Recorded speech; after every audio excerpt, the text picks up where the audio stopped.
À l'occasion d'une astuce Access, nous avions appris à créer de légers effets d'animation en changeant la couleur des boutons au survol de la souris. Ici, nous souhaitons aller plus loin par le code VBA Access pour leur donner aussi un peu de hauteur, un peu de relief. C'est ce qu'illustre l'exemple finalisé présenté à l'écran. Au survol de la souris sur un bouton, en plus du changement de ses couleurs, un effet d'ombre portée lui est appliqué. Et nous allons le voir, c'est une fameuse astuce qui permet de produire ces effets en toute simplicité. Nous suggérons d'appuyer le développement sur un formulaire accueillant déjà des boutons. Et comme toujours, cette base de données est offerte au téléchargement depuis le site bombache.fr. Une fois que vous aurez ouvert le formulaire en question, si vous passez la souris au-dessus de l'un des boutons, vous remarquez qu'il change automatiquement de couleur, texte et fond, pour indiquer qu'il est prêt à agir. Il s'agit des réglages que nous avons récupérés à partir de l'astuce que nous avons évoquée précédemment, et nous proposons de le constater. Pour cela, à gauche du ruban accueil, je vous invite à cliquer sur la flèche du bouton affichage, dans les propositions à choisir le mode création, sur le formulaire en conception à cliquer sur le premier bouton, exporter pour le sélectionner, et sur la droite de la fenêtre, nous allons activer l'onglet format de sa feuille de propriété. Et comme vous le constatez, ce sont les attributs, en l'occurrence pour le premier, couleur sélectionnée par pointage, et pour le second, couleur texte sélectionnée par pointage, qui sont paramétrés pour ainsi faire varier l'apparence des boutons au passage de la souris. Par contre, l'effet de relief, par l'illusion du nombre porté, n'existe pas encore. En revanche, des outils sont déjà en place. Enfin, si vous déplacez l'un ou l'autre bouton, ou les deux, nous allons le faire ici avec le bouton exporter, vous remarquez que ces boutons sont doublés en arrière-plan avec une couleur sombre. Ces doublures obscures portent les mêmes noms respectifs avec en suffixe le chiffre 2 comme l'indique ici la feuille de propriété. Nous les utiliserons comme repère pour effectuer les déplacements et les replacements sur les positions d'origine lorsque la souris quittera la zone d'influence. Bien sûr, et si vous avez réalisé la manipulation, il convient de replacer le ou les boutons en question sur leur position de manière à ce qu'ils masquent leurs compères complètement. Nous devons commencer par créer la fonction devant réaliser ces effets de relief. Elle doit pouvoir être appelée au survol de chacun des boutons ou encore au survol du formulaire pour la réinitialisation sur les positions d'origine. Elle doit donc attendre 3 paramètres puisque nous allons la coder dans un module indépendant. Il s'agit du formulaire parent, du nom du contrôle survolé et du mode, soit de l'action à entreprendre, déplacer ou replacer.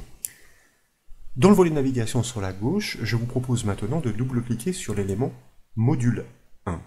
Ainsi, nous affichons sa feuille de code au centre de l'écran. Et dans cette feuille de code, je vous propose de créer la fonction mot-clé function que nous allons nommer, pourquoi pas, animer de façon explicite avec ces 3 paramètres. Tout d'abord, le premier que nous allons nommer très simplement f pour formulaire et que nous allons typer comme un texte as string puisqu'il s'agit de réceptionner le nom du formulaire.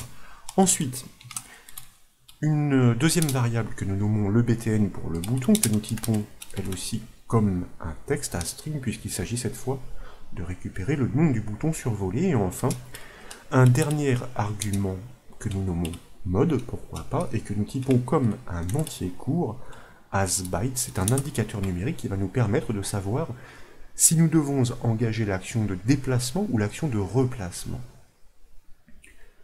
Pour que le code VBA soit en mesure d'atteindre les contrôles du formulaire, nous devons représenter ce dernier par un objet précis. Donc, dans les bornes de la fonction, je vous propose de déclarer un objet que nous nommons le form pour le formulaire et que nous typons comme un objet formulaire asForm. Dans l'enchaînement désormais, nous pouvons donc l'initialiser, mot-clé set, cet objet le form, sur le formulaire qui est passé en paramètre de cette fonction en premier paramètre grâce à la collection forms qui par défaut représente la collection, c'est-à-dire tous les formulaires présents dans cette application, mais en paramètre, eh bien, nous lui passons le nom du formulaire à piloter, c'est-à-dire du formulaire appelant par le survol de la souris sur l'un ou l'autre bouton. L'action à entreprendre sur le bouton passé en deuxième argument dépend de la valeur de l'indicateur passé en troisième paramètre. Nous devons donc tester cette information avec une instruction conditionnelle. Donc nous engageons cette instruction conditionnelle if pour tester la valeur de ce mode arbitrairement. Eh bien, si cette valeur vaut 1, nous décidons qu'il s'agira d'engager un déplacement, et dans le cas contraire, else if, que nous allons prendre soin de renseigner ici si le mode vaut 0, nous en déduirons que, eh bien, il s'agit d'un repositionnement organisé. Pourquoi nous le précisons? Eh bien, nous pourrions très bien envisager plusieurs autres modes consécutifs.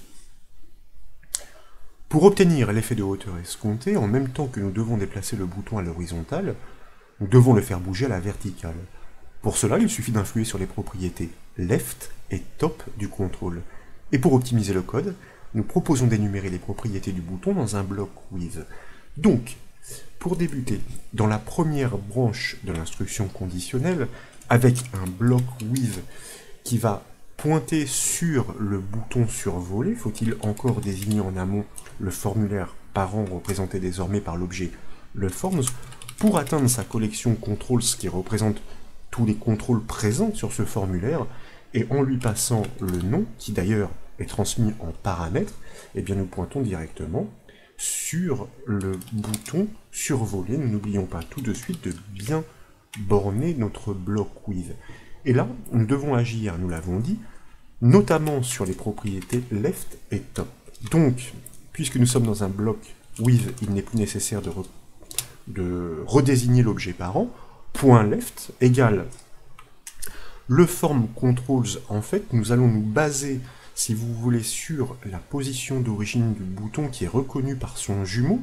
Vous savez, celui qui est en arrière-plan, représenté de manière obscure, qui se nomme exactement de la même façon, mais avec en suffixe le chiffre 2. Soit donc le nom qui est transmis par la variable lebtn, auquel nous ajoutons concaténation le chiffre 2 entre guillemets. Nous prélevons sa position horizontale d'origine, à laquelle nous allons enlever 150 points, c'est-à-dire que nous allons organiser un déplacement à l'horizontale vers la gauche. Et nous devons organiser un déplacement à la verticale vers le haut.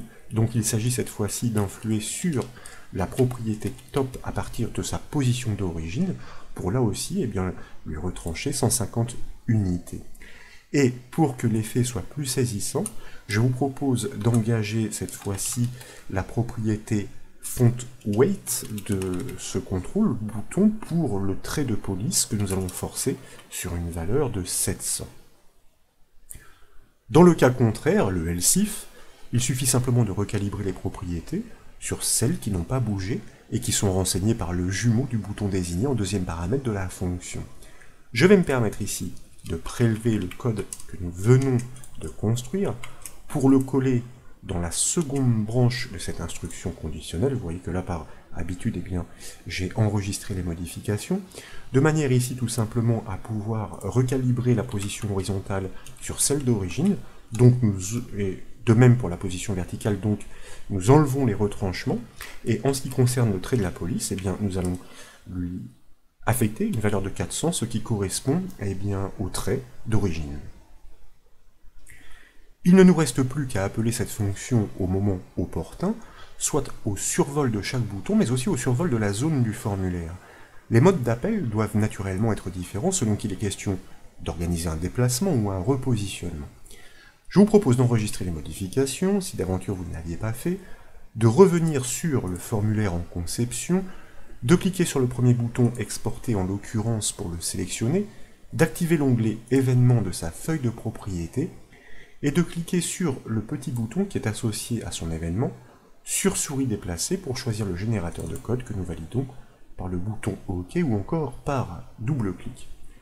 Nous revenons dans l'éditeur VBA Access entre les bornes de la procédure événementielle exporter move, qui est écrite dans la feuille de code du formulaire, et non dans un module comme c'est le cas pour notre fonction.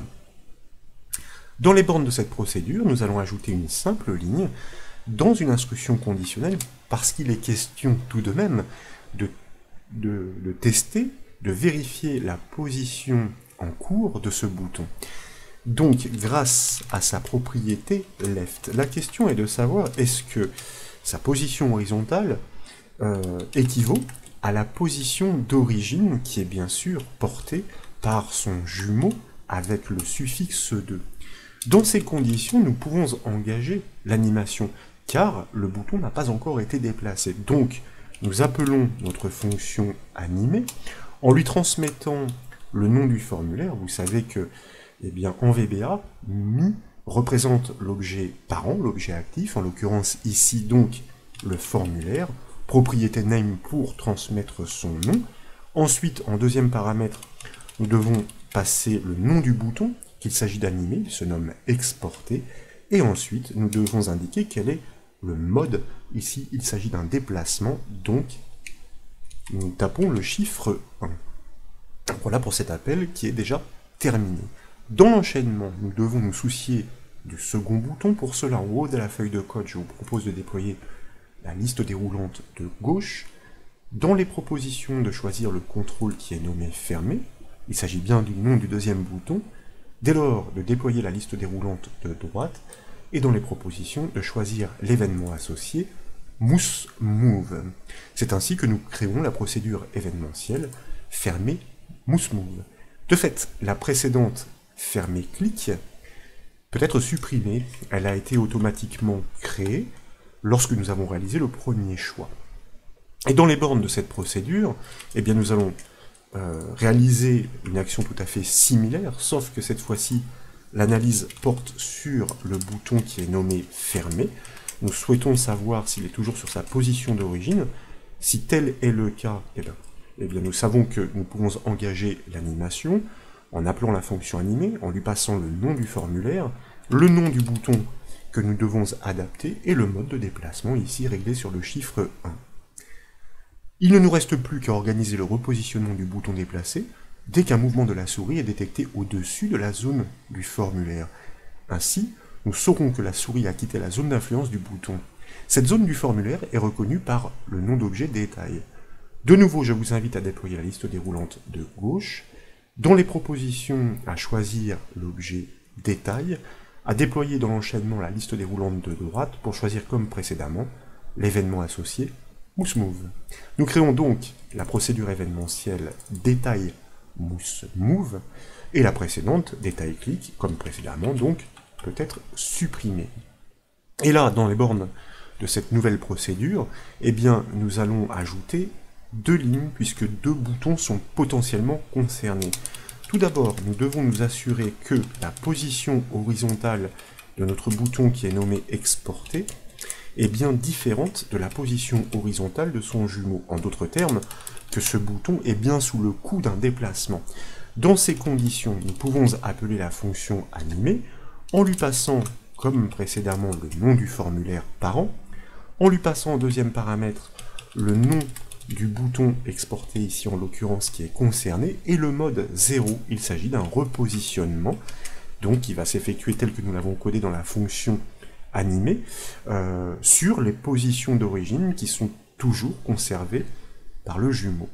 Nous faisons de même pour le deuxième bouton qui se nomme fermé, de manière à vérifier dans un premier temps eh bien, que il est sous le coup d'un déplacement, donc que sa position est différente de celle de son jumeau. Dans ces conditions, nous appelons la fonction animée, avec le nom du formulaire, le nom du bouton concerné, pour engager un repositionnement avec le chiffre 0. Nous n'avons plus qu'à tester ces effets d'animation, régis par le code VBA Access. Donc, je vous propose d'enregistrer, de revenir sur le formulaire, de l'exécuter, pourquoi pas, avec la touche F5 du clavier. Désormais, et comme vous pouvez l'apprécier, dès que vous survolez un bouton, celui-ci prend de la hauteur, et dès que vous quittez sa zone d'influence, il se range sur sa position d'origine. Voilà donc pour cette nouvelle astuce VBA Access consistant à créer des effets d'animation. J'espère qu'elle vous a plu. Si c'est le cas, comme toujours, je compte sur vous pour mettre un petit j'aime à la vidéo, et comme vous le savez, vous pouvez retrouver toutes les astuces et formations sur le site bombache.fr. Je vous remercie.